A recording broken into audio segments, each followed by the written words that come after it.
Your Honor, hindi ko pa lang po siya masyado maalala po. Matapos walang halos mapiga kay Banban Mayor Alice Go sa ilang dinaluhang pagdinig sa Senado, pinayuhan siya ni Senador Sherwin Gatchalian na makipagtulungan sa mga otoridad at inguso na ang mga nasa likod ng mga iligal na aktibidad ng mga pogo para aniya mabawasan ang pananagutan, maaring ilantad ni Go lahat ng nalalaman sa operasyon ng pogo sa Banban at Porac na konektado umano.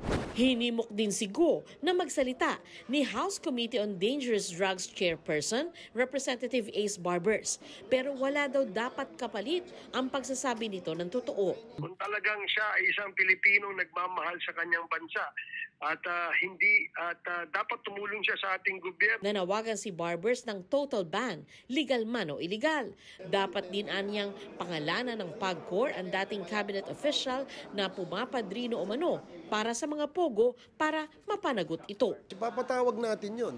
Kung totoo ay siya ay naglalabi para dun sa mga pogo operators na to, both illegal at saka legal, parang naging enabler ngayon siya. Hininga namin ng pahayag pero sa Senate hearing na daw magsasalita ang chairperson ng PAGCOR.